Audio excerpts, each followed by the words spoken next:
Terima kasih kerana masih lagi bersama kami dalam Tijara. Baik Dr. Bat, sebelum saya bertanyakan mengenai isu pelaburan emas iaitu kunci harga, saya nak bertanyakan pula kembali mengenai quantum metal ni. Mungkin Dr. Bat boleh secara ringkas memberitahu apakah ciri-ciri khas yang ada dalam pelaburan emas patuh syariah oleh quantum metal ini? Dalam quantum metal, antara ciri utama yang dimiliki oleh produk-produk yang ditawarkan oleh quantum metal, dia melibatkan emas fizikal yang sebenar. Maksudnya bila mana seorang peserta ataupun pelabur melabur dalam produk-produk QM, dia sebenarnya memiliki certain amount of gold. Dia ada memiliki gold yang sebenar yang boleh diambil bila-bila masa sahaja yang dia mahu, dan emas-emas ini disimpan di dalam tempat-tempat simpanan vault yang certified, yang diakui, dan dia pula di cover ataupun dilindungi oleh insurans dan takaful dan sebagainya, menyebabkan dari sudut keselamatan emasnya sangat-sangat terjamin insya-Allah. Dan yang kedua kita tengok QM sebagai orang panggil operator kepada pelaburan ini, dia bukan setakat mengajak orang supaya memiliki emas melalui GSA tadi, Gold Storage Account, dia juga menyediakan ekosistem.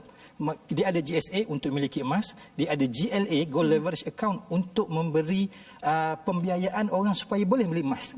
Dan dia juga ada GAA, Gold Advance Account, yang mana bila orang tu ada emas, dia boleh mendapatkan pembiayaan yang mana pembiayaan ini di-back ataupun di-cover oleh emas yang dimiliki tadi. Maka emas tadi memberikan kepada dia kuasa beli untuk berbelanja dan sebagainya. Maka kita kata QM sebagai pelabur ataupun sebagai operator pelaburan ini, yang paling utama dia melibatkan fizikal emas yang sebenar, dan dia juga menyediakan ekosistem untuk orang, sama ada masuk untuk membeli emas ataupun memberi pembiayaan untuk orang memiliki emas. Ada orang yang memberitahu kepada saya, Dr. Bat, di quantum metal ni satu lagi ciri yang khas ni adalah pelanggan boleh buat pengeluaran emas secara fizikal ataupun ke dalam akaun pada bila-bila masa saja, 24/7. Betul ke? Betul. Dia memang kita sebab QM, satu, dia bekerjasama dengan bank-bank.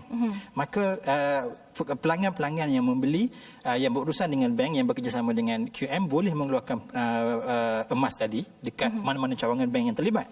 Dan dalam masa sama, QM sendiri, yang setakat yang info yang saya ada, dia ada 5 cawangan yang mana customer di seluruh Malaysia, sekiranya dia nak buat keluar pengeluaran emas fizikal ni, dia boleh pergi ke mana-mana cawangan yang 5 ni, dia boleh ambil emas dia 24/7. Baik, terima kasih Dr. Bat.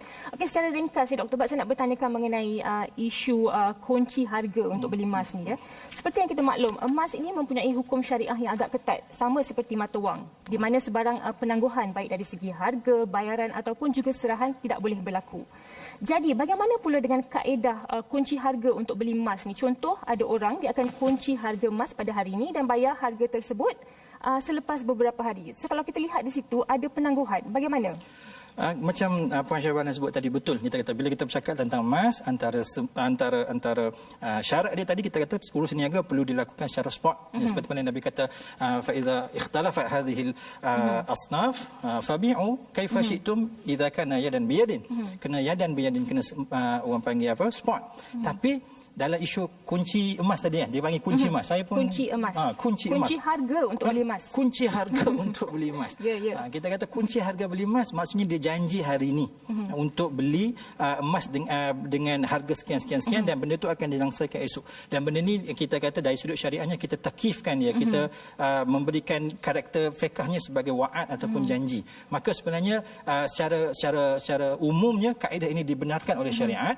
Yang ini jugalah yang telah diputuskan oleh Majlis Muzakarah Fatwa Kebangsaan kali ke-96 pada 2011 yang mengatakan bahawasanya kaedah mengunci harga emas, iaitu atas dasar janji wa'ad. Dia janji nak beli berapa harga pada hari ini, tapi transaksi itu tak berlaku lagi. Bila mana sampai pada hari settlement date, dia akan melakukan akad pada hari itu. Maka pada hari settlement date itu saja. Mungkin dia janji 1 hari bulan, settlement date pada 2 ataupun 3 hari bulan, maka pada 3 hari bulan itulah akan berlaku akad yang sebenar. Dengan kat situlah yang akan memerlukan orang panggil berlakunya transaksi yang berlaku secara spot tadi itu. Kena berubah pemilikan harga, pemilikan emas kepada pembeli, dan pembeli kena menyerahkan secara penuh harga emas itu tadi. Bagaimana jika pelanggan pada masa itu membatalkan, mereka tidak mahu beli? Bagaimana? Maka kita katakan sebagai wa'ad tidak akan dianggap sebagai sebuah kontrak, maka dia tidak ada konsekuens ataupun kesan pengingkaran kontrak yang sama, kerana dia bukan kontrak in the first place. Cumanya kemungkinan dia akan melibatkan kerugian di pihak di mana-mana pihak, yang mana kerugian ini akan dibenarkan untuk dikompensate atas basis one to one lah. Punya dia tak boleh ambil keuntungan apa-apa langsung. Baik, terima kasih. Kita telah pun hampir ke penghujung rancangan ya, Dr. Bat. Secara ringkas ya, Dr. Bat, bagaimana kita boleh meyakinkan masyarakat ya terhadap pelaburan emas ni, kerana mungkin dengan banyak penipuan yang telah berlaku ya, masyarakat agak skeptikal nak melaburkan duit mereka ya, duit susah mereka ya, ke dalam pelaburan emas. Jadi bagaimana kita boleh meyakinkan masyarakat, Doktor? Pertamanya saya nak katakan bahawasanya sikap skeptikal ataupun ragu-ragu ni satu benda yang baik. Dia akan dapat mengawal dan dapat menyelesaikan masalah sejak daripada awal lagi, sebelum masalah itu timbul lagi. Maka sikap skeptikal atau ragu-ragu itu bagus, tapi dia mestilah dipandukan dengan panduan yang benar. Maka kalau kita kata, kalau kita ada keraguan, kalau kita ada ragu-ragu dalam isu sama ada benda ni scam ataupun tidak, tak ada jalan yang lain melainkan kita kena pergi kepada pihak yang kita yakini akan keilmuan atau akan ke genuinity dia punya, orang panggil nasihat dia itulah. So kita kata pergi masyarakat perlu sentiasa orang panggil celik, perlu sentiasa upgradekan maklumat yang dia ada, bertanya kepada golongan yang sepatutnya dia orang tanya, dan dengan cara ini dia orang akan sentiasa tindakannya akan terpandu dengan maklumat benar. Terima kasih Dr. Bat, dan satu lagi saya pun nak tekankan di sini ya, kalau kita nak tahu sama ada pelaburan emas itu adalah scam ataupun tidak, selalunya yang scam ini Dr. Bat, dia tidak berdaftar sebagai reporting agency kepada bank negara. Ya, dan di mana QM ataupun Quantum Metal mereka berdaftar. Yang reported. Baiklah, okey, terima kasih Dr. Bat. Kita sudah pun berada di penghujung rancangan, rasa macam singkat je masa kan. Terima kasih buat panel jemputan kita Dr. Bat dari Isra Consulting atas maklumat dan juga perkongsian yang begitu mantap ya sebentar tadi. Ini secara tidak langsung mendidik kita untuk lebih memahami garis panduan pelaburan emas dalam Islam sebelum kita melakukan sebarang pelaburan. Masyarakat juga perlulah lebih cakna ya dengan melakukan kajian secara serius sebelum memindahkan wang mereka untuk tujuan pelaburan emas. Oleh itu, pihak yang berautoriti dilihat penting ya untuk mengeluarkan garis panduan spesifik terhadap syarikat pelaburan emas agar mudah bagi orang ramai untuk melakukan semakan. Buat saudara Muslim kita pula, khususnya bukan sahaja maklumat syarikat yang perlu diambil berat, bahkan sejauh mana pelaburan emas itu benar-benar patuh syariah. Namun, jangan pula kita anggap semua syarikat yang menawarkan pelaburan emas itu sebagai sindiket penipuan, kerana masih juga terdapat syarikat pelaburan emas yang menawarkan pelaburan yang selamat dan mengikut akta undang-undang.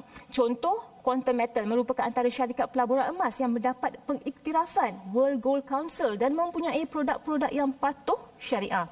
Produk seperti Gold Storage Account, GSA, Gold Leverage Asset, GLA dan Gold Advance Account, GAA yang disebut oleh Dr. Bat tadi telah mendapat pengesahan dari Isra Consulting sebagai patuh syariah terhadap polisi syariah Bank Negara Malaysia dan juga syariah standard IOF yang terletak di Bahrain. Untuk makluman lanjut mengenai pelaburan yang ditawarkan, anda bolehlah melayari laman web syarikat ini di hyperlink http www.quantummetal.com.